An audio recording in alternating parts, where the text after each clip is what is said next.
on a trop de bruit, mais on a un bouton aussi pour la réduire.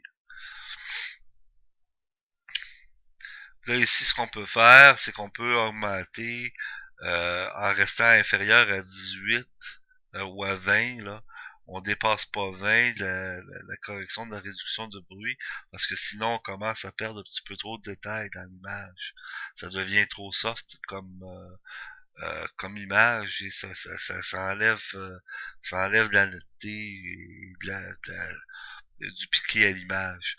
Donc là, à partir du moment où là j'ai mis à 18, là j'augmente le gain de la netteté jusqu'à ce que j'atteigne un niveau de bruit qui soit pas très plus ou moins apparent là.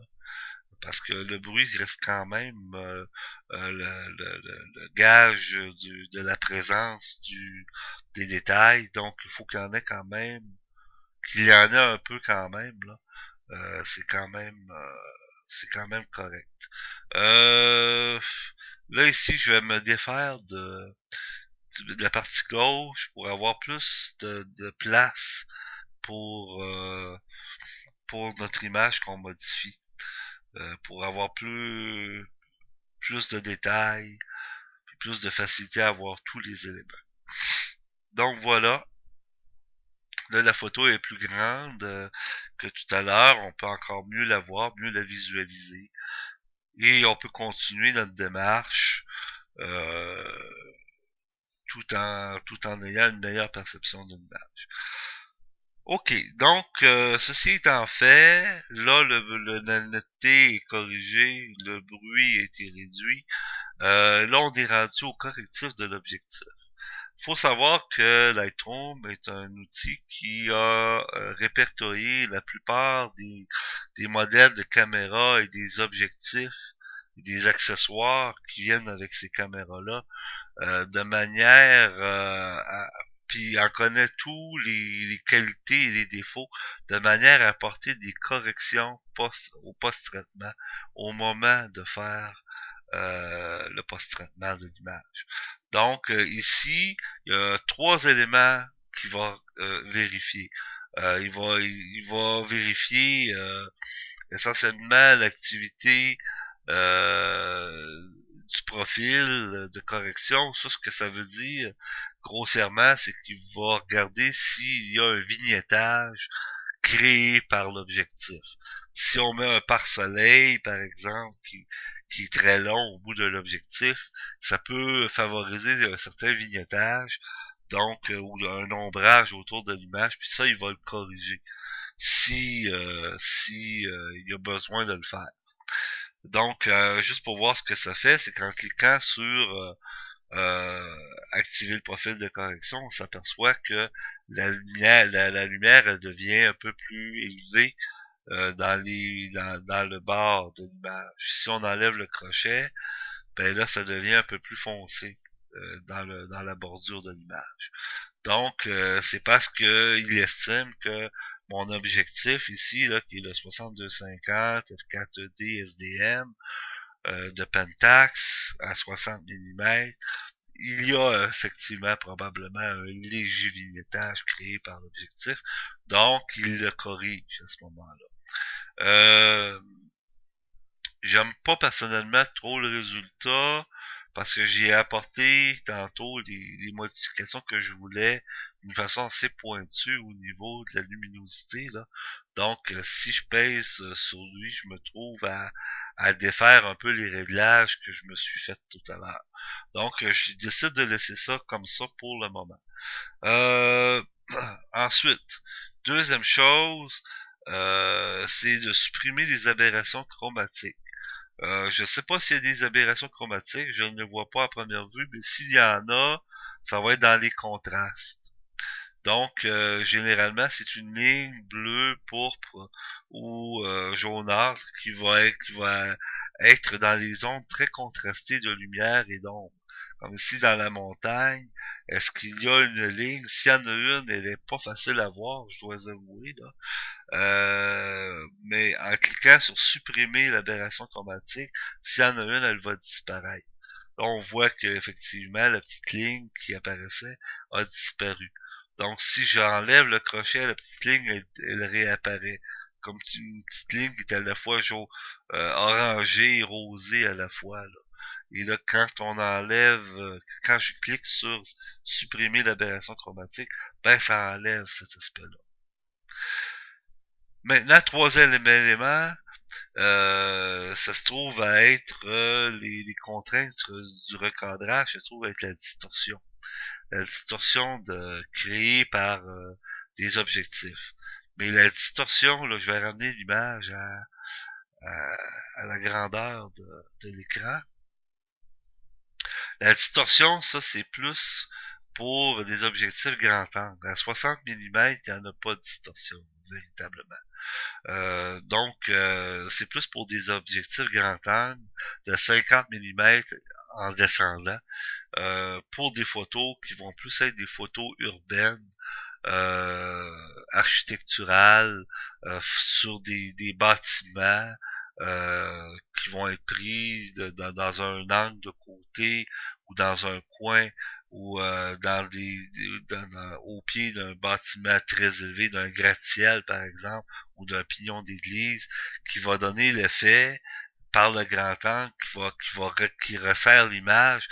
En resserrant l'image vers le centre, le grand angle va faire monter ces bâtiments-là en pointe vers le ciel, avec une impression d'être un peu comme penché vers l'arrière. Donc, et c'est ces distorsions-là que Lightroom ici s'efforce de corriger. Et il offre, ceux qui connaissent le logiciel, c'est-à-dire Shift N, à ce moment-là, ils connaissent ce genre de correction-là, créée par des distorsions des objectifs. Celui-ci, par exemple, sur Lightroom, il est plus complet parce qu'il offre plusieurs types de corrections selon la nature de la photo qu'on a prise. Donc, il va faire des correctifs comme on le désire et pour mettre en valeur l'image autant que possible. Donc, on arrive à notre dernier item qui est celui de l'effet.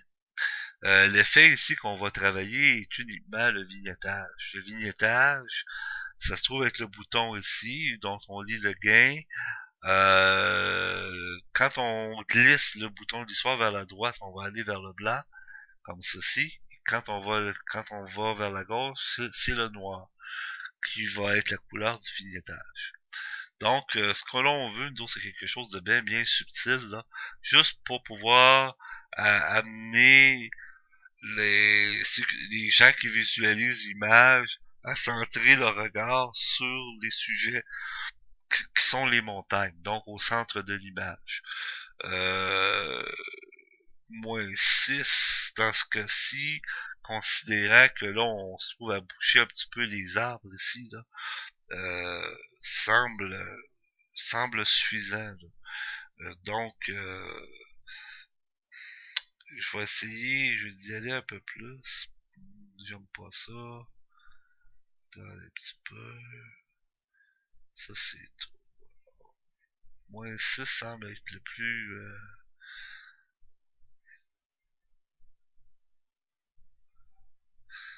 Je vais prendre -9, mais je vais éclaircir cette zone-là ici, la zone de gauche, là, pour rééclaircir les arbres. Ok, alors pour faire ça, je vais remonter en haut ici. Je vais aller, tantôt je vous ai parlé du filtre radial, ben là je vais l'utiliser. T'sais. Fait que je vais remettre la netteté, je sais pas pourquoi la netteté il y a mis à 36 par défaut. Là. Ok, donc je vais faire un filtre radial, comme on peut voir, euh, ça fait un cercle. Le filtre a la forme du cercle ici et c'est un gradué, donc au centre ça va être la modification va être plus dense, puis plus on va vers l'extérieur, plus elle va pâlir. Donc ici ce qu'on veut c'est d'ajouter un petit peu de clarté, donc c'est bon pour les arbres mais c'est pas bon pour le ciel. Là j'étais à plus 30. 2, c'est un peu fort. Il y a un écart de couleur. Donc, ce que je vais faire, c'est que je vais réduire le cercle pour aller me concentrer plus dans la zone des arbres ici. Comme ceci. Puis ça ici, je vais...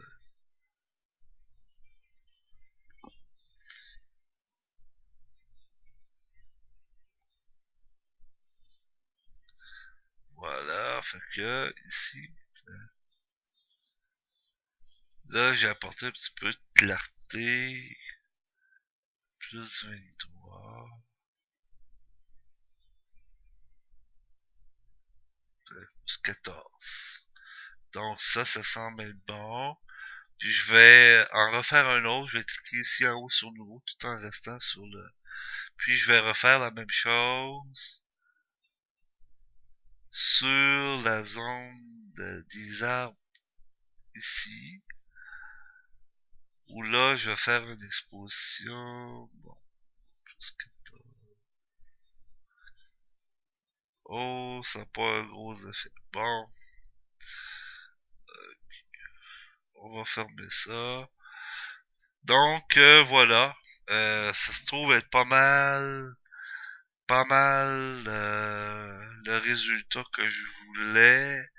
Est-ce que je vais avoir un petit peu plus de chaleur? Est-ce que c'est une bonne chose d'ajouter un petit peu d'oranger, de ramener mon orangé rosé?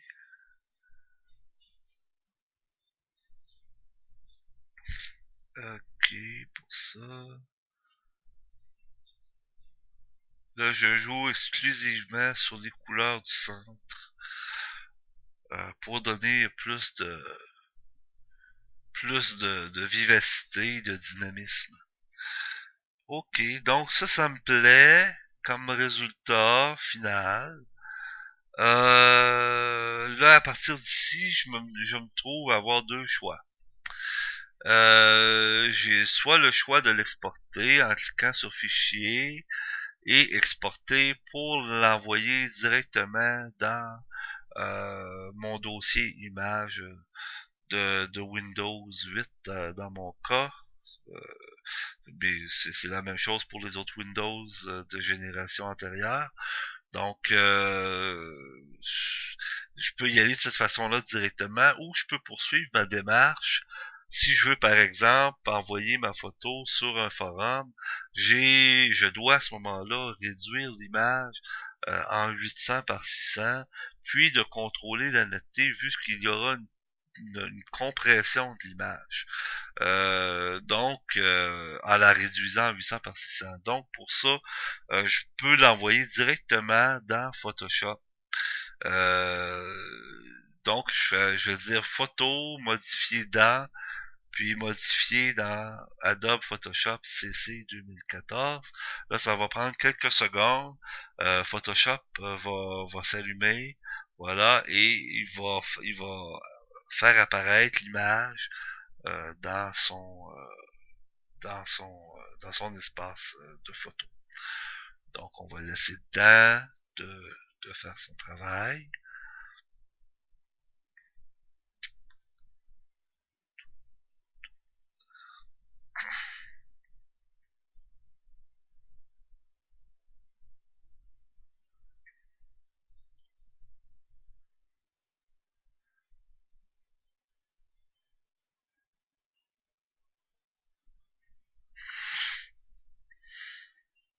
Il se trouve à faire un peu comme Camera Raw, là, quand on fait des modifications sur notre Camera Raw et que là l'image est prête et qu'on la transfère dans Photoshop d'une façon automatique. Voilà, là il est apparu. Là on la voit telle quelle. Là, ce que je veux faire maintenant, c'est de la réduire en 800 par 600 parce que ça se trouve être les consignes du forum. Donc, si la consigne était en 1024, on ira en 1024, mais là, comme sur Photo Créative, c'est en 800, ben on va y aller avec 800. Ok, donc ici, je vais aller, alors, je suis dans l'édition, c'est pas ça du tout, faut plutôt aller dans l'image, taille de l'image, et changer la taille pour 800 points de